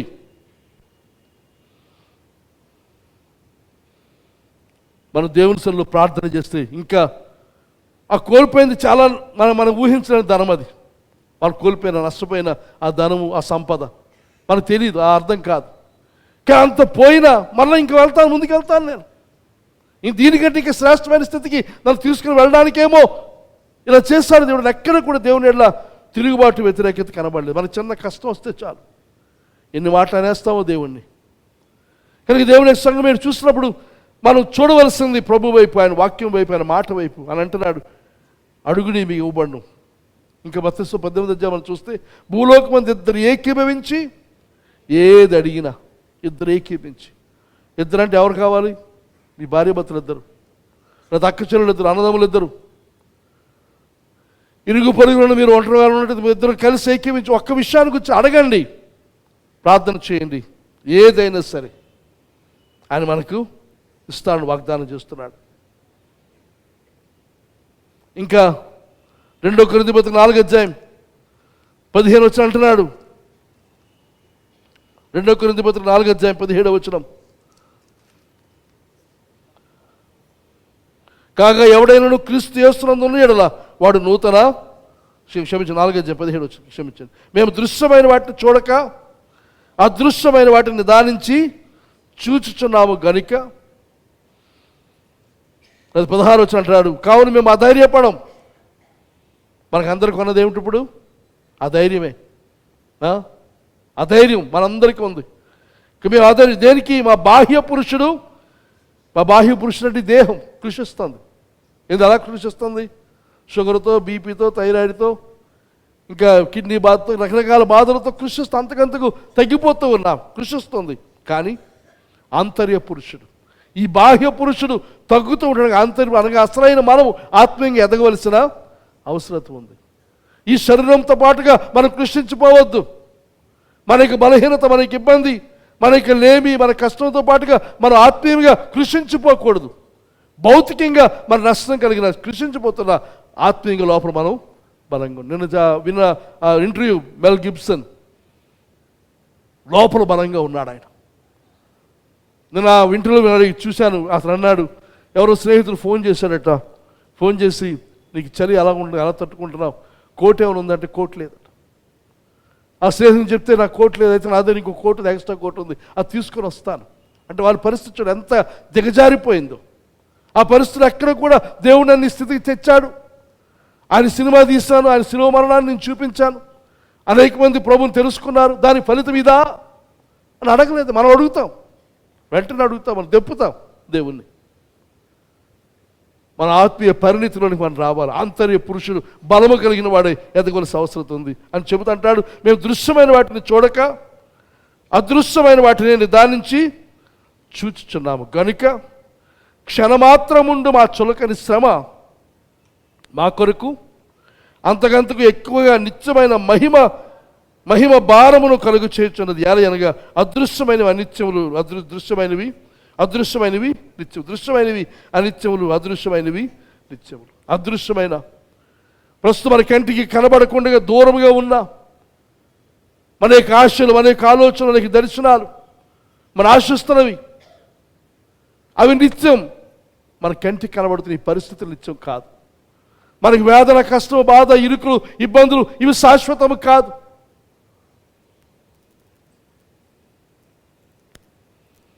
మనం చేయవలసిన పని ఆయన విశ్వాసం ఉంచడమే. మరి ఇంకో పని మనం చేస్తాం, విశ్వాసం ఉంచుతూ మళ్ళీ ఒకరు ఆలోచిస్తాం, ప్రభు ఇది ఎలా చేస్తాడు అనుకుంటావు అనుకుని దేవునికి మనం సలహాలు ఇస్తాం. మీరు విన్నారు ఆ ప్రార్థనలు, దేవునికి సలహాలు ఇచ్చే ప్రార్థనలు. ప్రభువా పరీక్ష రాస్తున్నారు, పరీక్షలు ఎలా రాయాలి, అన్ని ప్రశ్నలు రాయాలి, అన్ని జవాబులు రాయాలి, ఇలా రాయాలి, అలా రాయాలి, ఇన్ని మార్కులు రావాలి అని ఇంకా చాలా విషయాలు ఇదిగో ఆలోచిస్తారు. ఇదిగో దీనికి ఈ ప్రయత్నం చేస్తారు, ఆ ప్రయత్నం ప్రభు ఈ రకంగా ప్రతి మెట్టు కూడా మనమే డిసైడ్ చేసుకొని, నిర్ణయం చేసుకొని ఇలా చేయి. అది ప్రార్థన కాదండి. దేవునికి మనం ఒక పని వేస్తున్నాం, పని కల్పిస్తున్నాం, ఇలా చెయ్యి అని చెప్తున్నాం. అలా కాదు. మన ఆశిస్తున్నది ఏంటి, మనం కోరుకుంటున్నది ఏంటి, అది ఎలా చేస్తావు ప్రభువా మాకు తెలియదు. అది నీ తలనొప్పి. మన తలనొప్పి ఏమిటి? ఆయనకి అప్పగించేసి లోపల సమాధానం. మన బిడ్డల భవిష్యత్తు కానీ, వారి చదువులు కానీ, ఆర్థిక విషయాలు కానీ, మనకు అవసరమైనది ఏదైనా సరే, ఆత్మీయ విషయాలు కానీ, సంఘము కానీ, సేవ కానీ, ఇవన్నీ కూడా మనం చేయవలసింది ఆయన యందు విశ్వాసం ఉంచితే, పూర్ణ శాంతి కలవానిగా ఆయన యందు మనం ఏకదృష్టి నిలిపి ఉంచితే పూర్ణ శాంతిని మనకు ఆయన అనుగ్రహిస్తాడు.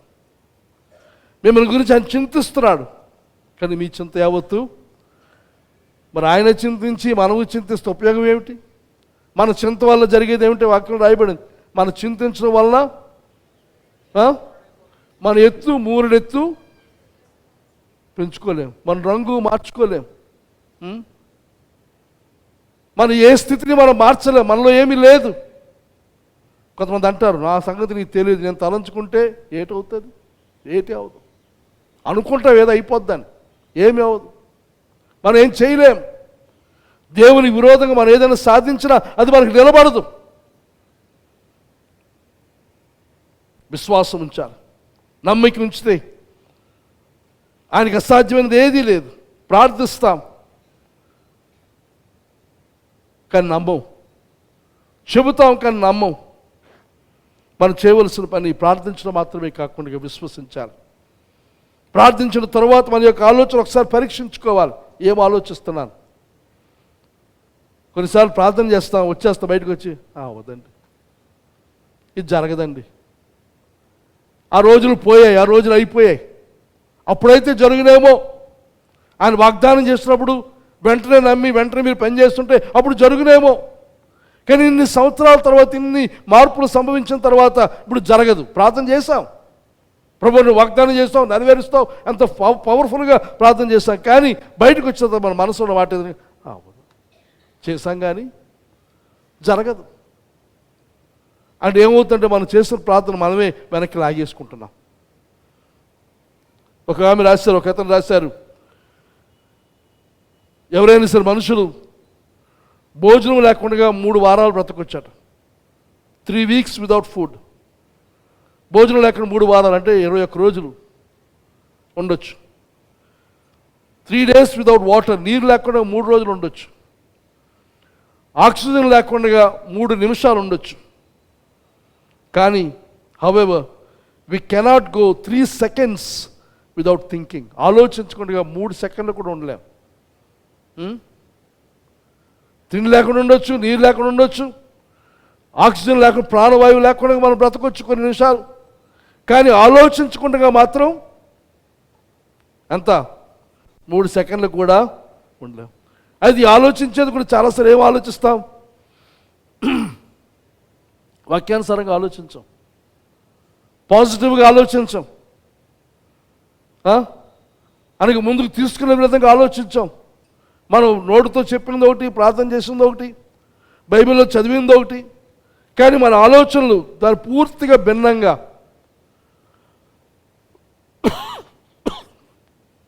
మనం ఆలోచించడం మాత్రమే కాకుండా ఆ మాటలు మనం బయటికి అనడం మొదలు పెడతాం. మనం చేస్తున్న పని ఏదనగా మనం చేస్తున్న ప్రార్థన మనమే అండూ చేస్తున్నాం. మనం చేస్తున్న ప్రార్థన వల్ల పందిరేస్తున్నాం, ఇల్లు కడుతున్నాం, బిల్డింగ్ కడుతున్నాం, మనమే ఓడబెరుగుతున్నాం. ఈ ఆలోచనలు, తలంపులు మనకు వస్తాయి. వచ్చినప్పుడు అవన్నీ కూడా ఇందా చూసే వాక్యం, ప్రభు దగ్గరికి మనం తీసుకొని రావాలి. తీసుకుని వచ్చి ఆయన దగ్గరికి తీసుకొని వస్తే, ఆయన వైపు చూస్తే ఇవేవి కూడా నిలబడవు అని మనకు అర్థమై ఆయనలో విశ్వాసం కలిగితే గొప్ప కార్యాలు మనం సాధిస్తాం. యాకోబు పత్రిక మొదటి అధ్యాయం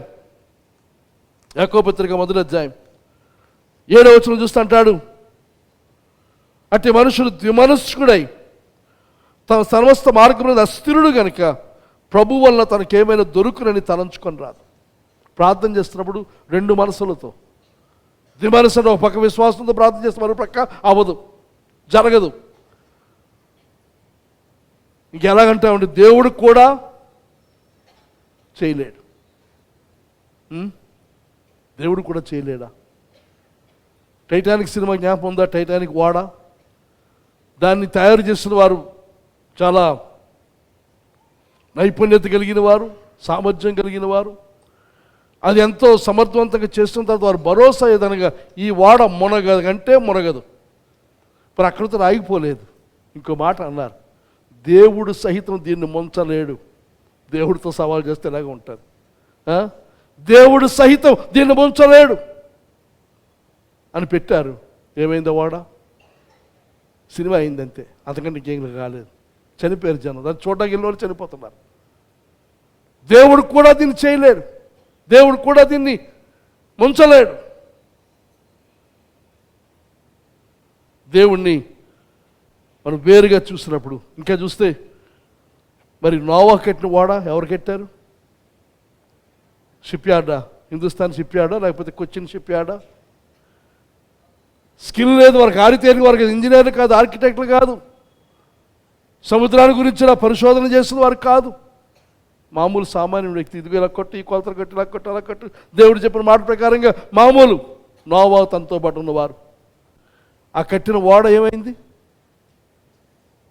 నిలిచింది, మునగలేదు. అది ఇక్కడికి దేవుని యొక్క సంగమా, మన యొక్క ఆలోచనలు,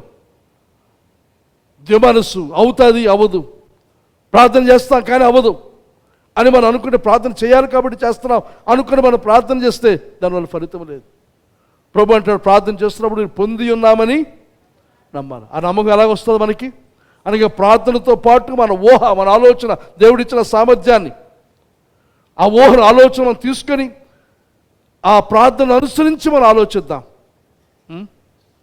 ప్రార్థన అనుసరించి ఆలోచిద్దాం. ఇప్పుడు నాకు చెప్పాను, మనకి టెంట్ కావాలని, ఇది కుర్చీలు కావాలి, జనరేటర్ కావాలి, తర్వాత ఇంకా సౌండ్ సిస్టమ్ కావాలి. ప్రార్థన చేసిన తర్వాత ఏం చేద్దాం? ఆలోచిద్దాం. ఆలోచించుకుని ఉండలేం. ప్రార్థన చేస్తున్నాం కానీ జరగదు అనుకోవద్దు. అది ఎంతకని ఈ బిల్డింగ్ కడుతున్నప్పుడు కానీ, లేకపోతే సీలింగ్ వేస్తున్నప్పుడు కానీ, కింద కార్పెట్ వేస్తున్నప్పుడు కానీ, మొదట్లో మనం చూస్తే పాకలో ఉన్నప్పుడు ప్రార్థన చేస్తున్నారు, ప్రభు ఏంటంటే చర్చ కట్టాలి, కట్టిన తర్వాత దాన్ని సీలింగ్ వేయాలి, కింద కార్పెట్లు వేయాలి. అప్పటికి సీలింగ్ ఎంతో తెలియదు, కార్పెట్ ఎంతో తెలియదు, ఏది తెలియదు. అప్పుడు ఉన్నది పాక.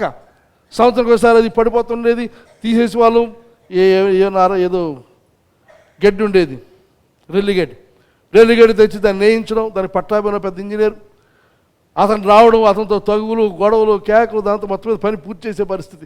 ఆ పాకలు కట్టడమే, సర్వే రాట్ల పాత్రమే, అవే తెలుసు తప్ప ఈ సీలింగ్లు ఇవన్నీ ఎంత ఖరీదు ఉంటాయో తెలియదు.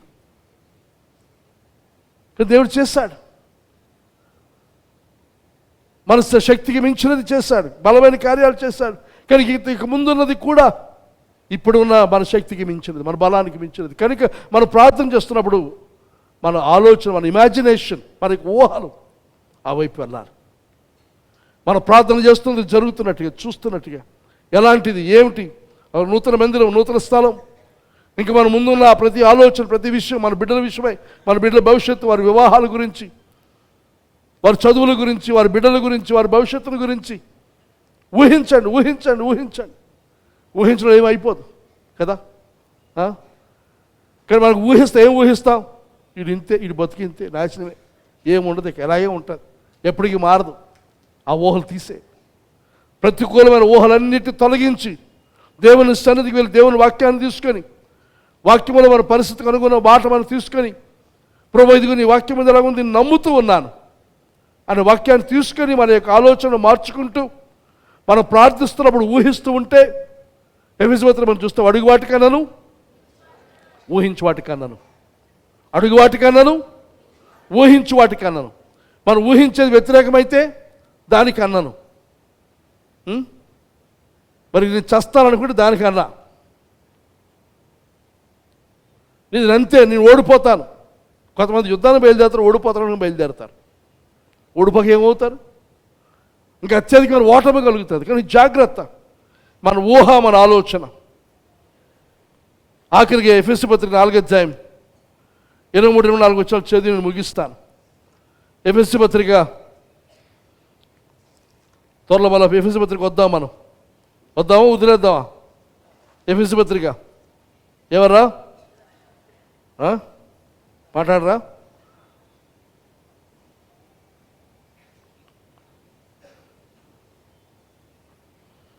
వచ్చినట్టు, కావున మునుపటి చెడిపోవు, మునుపటి ప్రవర్తన విషయంలోనైతే మోసకరమైన దురాశ వలన చెడిపోవు మీ ప్రాచీన స్వభావమును వదులుకొని మీ చిత్తవృత్తి యందు నూతన పరచబడిన వారై, నీ చిత్తవృత్తి యందు నూతన పరచబడిన వారై.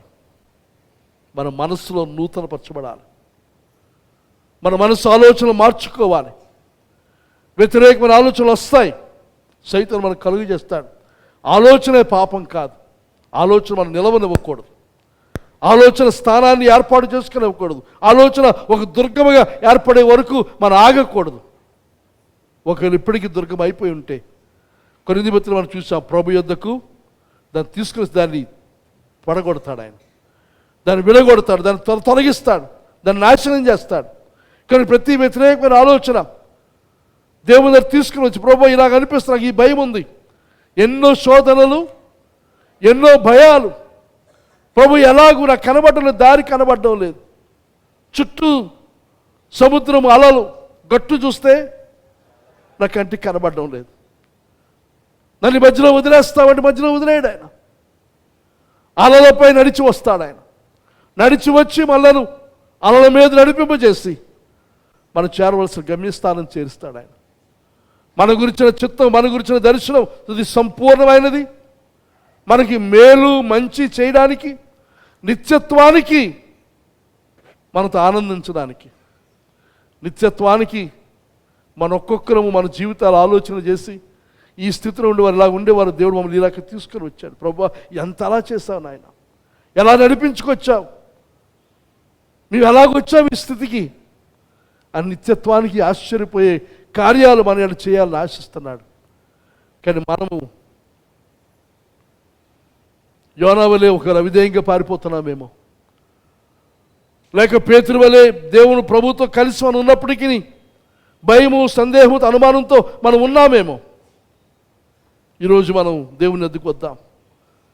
యోనా అంత ఘోరమైన పని చేసినా ఆ సముద్ర గర్భంలో చేసిన ప్రార్థన ఎక్కడ కూడా నెగిటివ్గా ప్రార్థన, వ్యతిరేకంగా ప్రార్థన చేయలేదు, నిరాశతో ప్రార్థన చేయలేదు. అక్కడ నుండి కూడా తన యొక్క ఆశ ఏదనగా నేను మళ్ళీ తిరిగి దేవుని మందిరానికి నేను వెళతాను, నా ప్రార్థన దేవుని సన్నిధికి వెళుతుంది.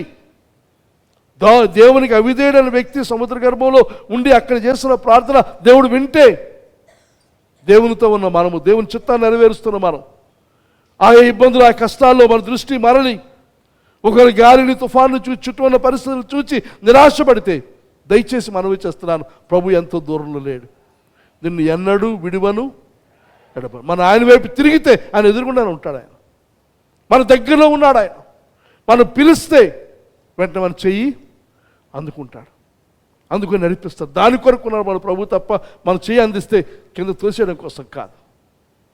లోకము సైతం అలా చేస్తారు, కానీ దేవుడు అలాగా యోనాకి మన రెండో అవకాశం ఇచ్చిన దేవుడు. పేతురు మళ్ళా వాళ్ళని తీసుకుని వచ్చిన దేవుడు. దేవుడు ఎప్పుడూ కూడా ఒక్కసారితో ఒక్క పరీక్షతో మనం వదిలేసేవాడు కాదు. ధైర్యం తెచ్చుకుందాం, బలము తెచ్చుకుందాం, మన ఆలోచన విధానం మార్చుకుందాం, ప్రార్థన చేద్దాం, ఆయన మీద ఆధారపడదాం, ఆయన మీద ఆనుకుందాం. ఆయన ఇచ్చే నా శాంతి, నెమ్మది మన హృదయాలు అనుభవిద్దాం. ప్రభు సందేశాన్ని మనందరూ వినికిల్లో ఆస్వాదించును గాక.